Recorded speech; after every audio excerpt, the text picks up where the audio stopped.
তাদের মূল উদ্দেশ্য কি, তাদের এজেন্ডাটা কি? তারা কি শুধু গাজা চায়? তারা কি শুধু রফাহ চায়? তারা কি শুধু প্যালেস্টাইন এবং আল আকসা চায়? এটাও ভুল ধারণা। তারা শুধুমাত্র এতটুকু অঞ্চল চায় না।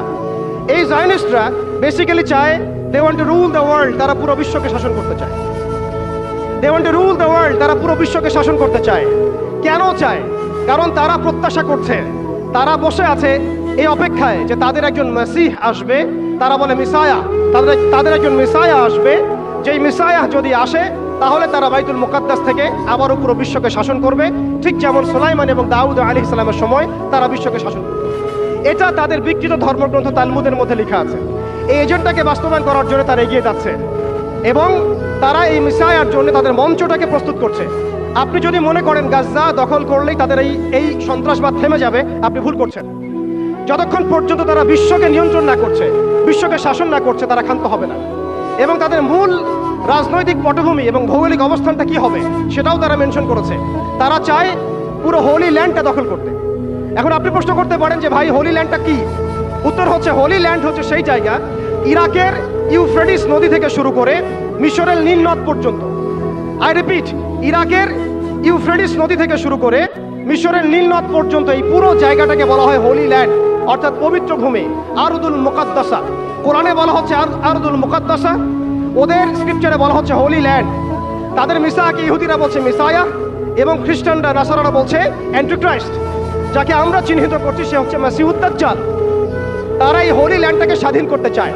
তারা মিশরের নীল নদ থেকে শুরু করে ইরাকের ইউফ্রেটিস পর্যন্ত পুরো জায়গাটাই দখল করতে চায়।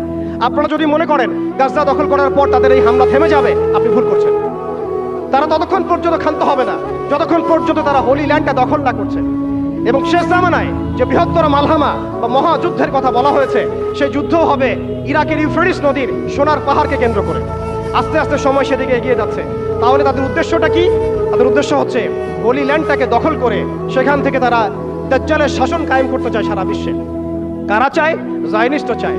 এই ডটসগুলো যদি আপনি মিলাতে না পারেন এবং শুধু বাইরের চোখ দিয়ে আপনি দেখেন, ভিতরের চোখটাকে অন্ধ রাখেন, আপনি এই ওয়ার্ল্ডের জিও পলিটিক্স বুঝতে পারবেন না। শুধুমাত্র বাহ্যিক স্টাডি দিয়ে, বাহ্যিক জিও পলিটিক্স পড়াশোনা করে, বাহ্যিক ইকোনমিক্স পড়াশোনা করে আপনি এই ওয়ার্ল্ডের প্রকৃত জিও পলিটিক্সকে মেলাতে পারবেন না। অর্থাৎ সামনে আসছে দাজ্জালের শাসন, যেটা নবী সাল্লাল্লাহু আলাইহি ওয়াসাল্লাম ইরশাদ করেছেন যে মাসিহুদ দাজ্জাল এই ইহুদিদেরকে নিয়েই এই বিশ্বকে শাসন করবে 40 দিন। কতদিন? 40 দিন। এবং তার প্রথম দিনটা হচ্ছে 1 বছরের সমান, দ্বিতীয় দিনটা হবে 1 মাসের সমান, এবং তৃতীয় দিনটা হবে 1 সপ্তাহের সমান। বাকি দিনগুলো হবে আমাদের দিনের মতোই। এই কথাটা আমাদের প্রিয় নবী মুহাম্মদ রাসূলুল্লাহ সাল্লাল্লাহু আলাইহি ওয়াসাল্লাম তার পবিত্র জবানে বলে গিয়েছেন বিধায় বিশ্ব এদিকে এগিয়ে যাচ্ছে। এরপরে কি হবে সেটাও প্রিয় নবী সাল্লাল্লাহু আলাইহি ওয়াসাল্লাম আমাদেরকে জানিয়ে গিয়েছেন। এইটা আমাদের আশার জায়গা। আমি যে শুরুতে বলেছিলাম যে আমাদের এই সমাবেশটায় আমাদের ফজিলত, আমাদের গুরুত্বটা বেশি তাদের চাইতে।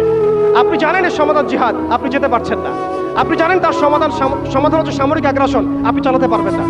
আপনি জানেন এর সমাধান হচ্ছে তাদের পুরো শক্তিটাকে, শেকড়টাকে কেটে ফেলা, আপনি এটা করতে পারছেন না, কারণ ভবিষ্যতের দিকে পৃথিবী এগিয়ে যাচ্ছে। এরপরের কথা আছে, নবী করিম সাল্লাল্লাহু আলাইহি ওয়াসাল্লাম বলেছেন এই দাজ্জালের শাসন চিরস্থায়ী হবে না। এটাই হচ্ছে আমাদের আশার জায়গা এবং তরুণ প্রজন্মকে এটাই আমরা শেখাতে চাই, জানাতে চাই। এই দাজ্জালের শাসনটা চিরস্থায়ী হবে না। নবী সাল্লাল্লাহু আলাইহি ওয়াসাল্লাম বলেছেন দাজ্জাল এবং তার অনুসারীরা যখন বিশ্বকে শাসন করার দিকে এগিয়ে যাবে, আল্লাহ রাব্বুল আলামিন তাওহীদপন্থীদের এই কালিমার পতাকার কাফেলা গঠন করবেন ইনশাআল্লাহ। এবং এই কাফেলার মধ্যেই থাকবে ইমামুল মাহদী ইনশাআল্লাহু আযজা ওয়া জাল্লা।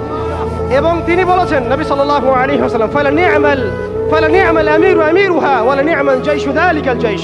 কতই না উত্তম হবেন সেই আমির এবং কতই না উত্তম হবেন সেই সেনাবাহিনী। তোমরা যদি বরফের উপর সাঁতার কেটেও হয় তবুও সেই জাইশের মধ্যে যোগ দিও। এটা আমাদের সামনে আসতে যাচ্ছে। পৃথিবীর প্রত্যেকটা জায়গায় আপনি দেখবেন তাওহীদপন্থীদের কাফেলা গঠন হবে, ইসলামী রাষ্ট্রগুলো দাঁড়িয়ে যাবে ইনশাআল্লাহ।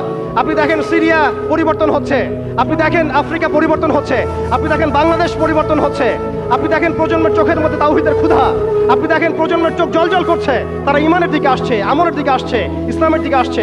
সময়, time is closing down to the আখিরুজ জামান ইনশাআল্লাহু আযজা ওয়া জাল্লা। এখন কথা হচ্ছে ইমামুল মাহদীর বাহিনী এই দাজ্জালের বাহিনীর সাথে যুদ্ধ করতেই থাকবে। কিন্তু শেষ পর্যন্ত ইমামুল মাহদীর হাতে দাজ্জালের মৃত্যু লেখা হবে না। আল্লাহ রাব্বুল আলামিন এই মিথ্যা মাসিহকে মেরে ফেলার জন্য, ধ্বংস করার জন্য আসমান থেকে সত্যিকারের মাসিহ ঈসা আলাইহিস সালামকে পাঠাবেন এই সিরিয়ার মধ্যেই ইনশাআল্লাহ। এই কথাগুলো আমাদের অনেক ভাই বুঝেন না, অনেক ভাই জানেন না। স্টাডি করতে চান না, তারা শুধুমাত্র একটা হাইপকে কেন্দ্র করে কথা বলতে চান। বিশ্ব এদিকে এগিয়ে যাচ্ছে। আমরা এখানে শুধু হাইপ তুলতে আসি নাই, আপনাদেরকে জানাতে এসেছি, বোঝাতে এসেছি যে আস্তে আস্তে বিশ্ব কোন দিকে যাচ্ছে এবং আমাদের করণীয় কি।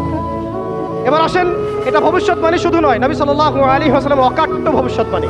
তিনি বলেছেন ঈসা আলাইহিস সালামের হাতে যেই ফিলিস্তিনে আজকে মাজলুম বোনদেরকে শহীদ করা হচ্ছে, বাচ্চাদের মাথার খুলি উড়িয়ে দেওয়া হচ্ছে, আমাদের ভাইদেরকে জীবন্ত পুড়িয়ে মারা হচ্ছে, ওই ফিলিস্তিনে লিখে রাখেন আপনারা, মিডিয়া দিয়ে প্রচার করে দিয়েন, এই ফিলিস্তিনের বাবে লুদ নামক জায়গায় তাদের মিসায়া, তথাকথিত মিসায়া মসিহুদ দাজ্জালকে ঈসা আলাইহিস সালাম হত্যা করবেন ইনশাআল্লাহ।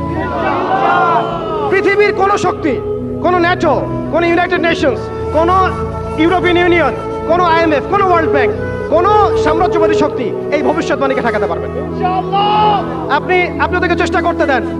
সারা পৃথিবীর সমস্ত মুসলমানকে যদি এখন তারা মেরে ফেলে, তবু এই অকাট্য ভবিষ্যৎবাণী ইনশাআল্লাহ তাআলা তারা পাল্টাতে পারবে না।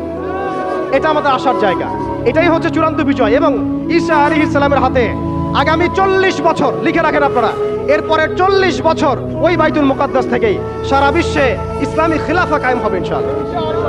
যে খিলাফা শব্দটা এখন রাজনৈতিকভাবে আপনারা নিতে পারেন না, হজম করতে পারেন না। আমি জানি আপনারা জানেন না, অনেকেই এটা অজ্ঞতার কারণে হতে পারে, তারা হয়তো জানেন না, আমরা জানাতে এসেছি। এই যে খিলাফা শব্দটা তারা নিতে পারে না, এই খিলাফাই হবে পৃথিবীর শেষ শাসন ইনশাআল্লাহ। এই খিলাফা দিয়ে বিশ্ব শুরু হয়েছিল, এই খিলাফা দিয়েই বিশ্ব শেষ হবে। ঈসা আলাইহিস সালাম 40 বছর ওই জেরুজালেম থেকেই এই বিশ্বকে শাসন করবেন ইনশাআল্লাহ তাআলা। এটা লেখা হয়ে গেছে কুদিয়াল আমর, এটা কেউ চেঞ্জ করতে পারবে না।